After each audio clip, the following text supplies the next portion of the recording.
Gusto kita, nakatulala kung saan. Agad ko din namang tinakpan ang bibig ko dahil sa aking sinabi. Todo ang iwas ko sa kanyang mga matang pilit na hinuhuli ang aking paningin. Nakita ko naman ang saya sa mga mata ni Kilian. Ngumisi siya sa akin at saka lumapit. Napansin ko din na napatigil pala kami sa gilid ng kalsada. Gusto mo ko eh. Sabi na i-denial ka pa sa pogi kong ito. Umirap naman ako at tinulak siya. Tumawa naman siya dahil sa akto ko. Ang ibig kong sabihin, gusto kitang ilibre mamaya. Kasi di ba ikaw na lang gumawa nung hindi natin nagawa? Tumaas naman ang kilay niya at gumisi. Talaga ba? Bakit ka nauutal? Sabay lapit niya muli. Agad ko naman siyang tinulak at umayos na ng upo. Ano kasi, ang lapit mo kasi. Saka pwede ba? Dalian na natin at baka malate na tayo. Asa ka namang magugustuhan kita, no? Tipid naman siyang tumawa at nagmaneho na muli. Pagkadating sa parking ay agad na akong bumaba at iniwan siya. Agad naman ako napahinto nang nabangga ko si Ria na may dalang juice. Ano nangyari sa'yo? Parang nakakita ka ng multo ah. Agad ko namang inagaw ang juice niya at ininom. Bes, kailangan na nating mag-usap ng masinsinan. Anong oras na? Agad naman siyang napatingin sa kanyang relo at sinabi niyang may 20 minutes pa daw pa kami. Kaya naman ay agad ko na siyang hinila sa may tambayan namin, ang fountain. May nararamdaman na akong revelasyon. Ichika mo na. Napabuntong hininga muna ako at saka nagsalita. Muntik na ako kanina kasi nasabi ko gusto ko si Kilian tapos nagitla naman ako nang bigla niya akong alug-alugin at hinampas-hampas sa braso. OMG, bes, umamin ka na din. Magkakajowa ka na. Inismeran ko lang siya at pinagpatuloy ang kwento. So crush mo nga siya. Napaisip naman ako at sinabing hindi ko sure. Tinampal niya naman ako at hinawakan sa balikat. Huwag mo nang pigilan, bes. Si Kilian na yun. Feel ko destiny na talagang gumagawa ng paraan para magkajowa ka na. Umiling-iling naman ako at naramdaman na naman ang kaba dahil nagbell na. Hudyat na nasimula na ang klase.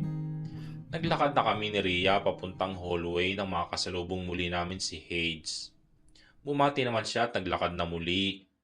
Pagkapasok sa room ay agad naman akong nag-iwas ng tingin kay Kilian, nakatingin sa akin at nakangisi.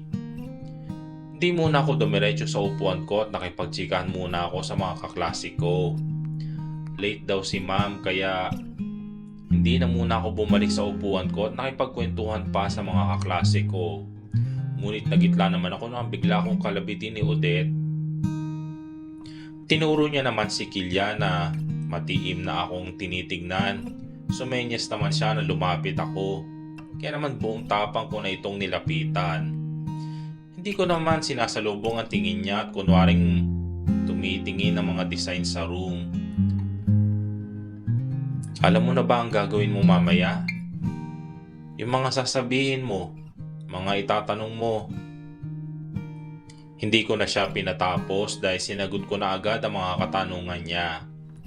Oo, kaya sige na. Babalik na ako sa kakwentuhan ko. Agad naman ako napatigil nang hawakan niya ang braso ko at pinaupo ako sa tabi niya. Iniiwasan mo ba ako, Riz? Dahil sa sinabi niya ay napatingin na ako sa kanya. Pero agad naman akong nagsisi dahil alam kong hindi na muling maaalis ang pagtingin ko sa kanya.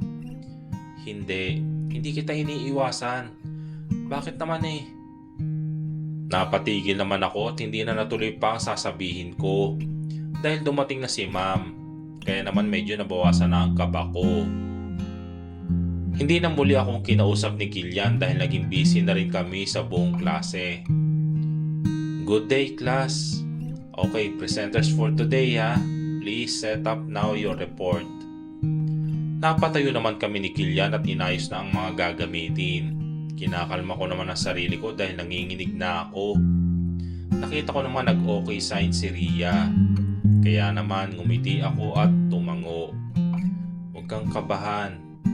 Bulong ni Kilian sa aking tenga. Agad ko namang naramdaman ang init ng aking pisngi. Kaya naman kumalma na ako at nagsimula. Good job. The presentation is very impressive. Very good for the both of you, ah. Okay, tomorrow same routine. Goodbye, class. Nagpaalam na din kami at nagkanya-kanya na ng ayos ng mga gamit. Yung libre mo ha, hindi ako nakakalimot. Lalo na pag si crush na nga ako. Nagkunwari naman ako na may hinahanap sa ilalim ng table. Dahil nagiinit ang aking mga pisngi. May dumi ba ang mukha ko? Tanong ko sa kanya dahil napatigil siya sa pag-aayos ng cord at inangat ang kanyang kamay. Napatingin naman ako dito at nagtataka. Agad naman ako nagitna nang hawakan niya ang mukha ko at inalis na ang bagay dito. May dumi ka sa pisngi. Saad niya at saka inalis ang kanyang kamay. Nararamdaman ko naman ang bilis ng kabog ng aking puso at pag-iinit ng aking pisngi. Uy, nagbablush ka. Sabi niya at tumawa. Umiiwas naman ako ng tingin at inayos ng muli ang iba pang chords. Ngunit mas lalo pang dumoble ang tahip ng aking dibdib dahil sa hindi inaasahang paghawak niya sa kamay ko. Nagitla kami pareho at hindi na makatingin sa isa't isa. Ay sorry, di ko sinasadya. Sorry. Tumango naman ako at iniwan na siya para makuha na ang aking bag dahil hindi ko na talaga kinakaya. Bye. Yung libre sa susunod na araw na lang ha. Sigaw na saad ko at agad nang tumakbo. Pagdating sa gate ay hingal na hingal akong lumapit kay Ria. Uy, nag-alone time siya with baby Kilian. Ano, hinalikan ka na ba? Natampal ko naman ang braso niya at hinila na siya para makapag-book na ng Uber. Niyaya ko kasi siya na mag-steak sa malapit dahil hindi kami nakapag-lunch kanina. Tama na, huwag ka namang asar. Pwede ba? Nai-stress na nga ako eh. Tumawa naman siya at nanahimik. Nang pagdating namin sa resto ay agad naman kaming umorder at inantay na muna ang pagkain. Naku, huwag mong pilitin na mawala yung nabubuo mo pa lang na feelings kasi lalo talaga yung lalalim. Umiling-iling naman ako sa kanya. Mawawala din ito. Saka ikaw din kasi, puro ka Kilian. Ano ko talaga makakalimutan, di ba? Tumawa naman siya at inaasar ako muli. Pagkarating ng pagkain ay agad na namin itong kinain at umorder na rin ng dessert. Pagkatapos ay nag-ikot-ikot muna kami at nagtsikahan about sa crush niyang si Matthew, yung kaklase namin. Pagkarating sa bahay ay agad naman ako napatigil at mapansin ang kakaibang sasakyang nakaparada sa labas ng bahay namin. Binuksan ko naman ang gate at pumasok na. Pero parang gusto ko muling lumabas dahil nandito si Kilian at kausap si tita. Ayan na pala si Riz. Iha, kanina ka pa hinahantay ng kaklase mo. Yung nagsundo sa'yo kanina. Saad ni tita at binigyan niya ako ng nakakalokong tingin. Lumipat naman ang tingin ko kay Kilian na busy sa pagtingin sa bahay. Bakit daw siya nandito, tita? Agad namang tumingin sa akin si Kilian at pinakita ang panyo ko. Salamat ha, dapat bukas mo na lang binigay. Ngumiti naman ako at naupo na rin sa sala. Saan ka ba galing, Riz? Kanina pa pala uwian ninyo eh. Kanina pa siya nandito oh. Napatingin naman ako kay Kilian na parang hindi naniniwala. Kumain kami ni Ria, tita. Hindi kasi kami nakapag-lunch eh. Siya nga pala. Kumain ka na po ba? Tumango naman siya, kaya naman nanahimik na ako muli. Nagpaalam naman si tita na magluluto na muna ng hapunan, kaya kaming dalawa na naman ang naiwan. Tita, uwi na rin po ako kasi walang kasabay si mama kumain eh. Muli naman lumabas si tita at lumapit kay Kilian. Imbitahan mo na lang mami mo, iho dito ha, para naman makilala ko na rin siya. Napakamot naman ang ulo si Kilian at napatango na lang. Napatalo naman sa saya si tita, habang ako naman ay parang hindi malaman ko nung gagawin dahil naiilang ako na makakasabay siya sa hapunan. Umakyat na muna ako saka nagpalit ng damit. Natagalan pa ako dahil hindi ako makapili ng maayos. Pagkababa ko, narinig ko naman na agad ng ingay sa kusina. Nakita ko naman si Kilian na nakaupo sa sala sa nagbabasa ng dyaryo. Dumiretso ka kaagad dito nung uwian? Saad ko at saka umupo na sa tapat niya. Nakita ko naman ang pagkabigla niya at tinitingnan ako. Oo, akala ko kasi umuwi ka na eh. Saad niya at sabay balik sa tinitingnan niyang binabasa. Tumangutango naman ako pero napansin ko na nakabaliktad ang dyaryo. Kaya naman medyo natawa ako. Hoy, baliktad. Tumingin naman siya ng kunot ang noo at tiningnan ang kanyang binabasa. Agad naman niya itong binaliktad at nagkukunwaring busy. Napansin ko rin na medyo nanginginig siya at panay ang paglunok. Nanahimik kami muli at kaya naman ay inopen ko na lang ang aking cellphone. Napansin ko din ang simpleng pagsulyap niya sa akin. Kaya naman hinarap ko na siya at tinanong, "May gusto ka bang sabihin?"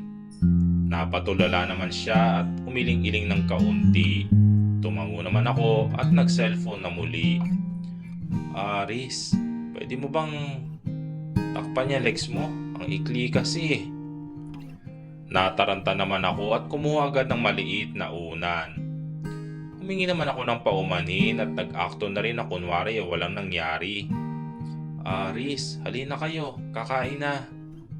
Tumayo na ako. Pati si Kilian ay pumunta na rin sa kusina.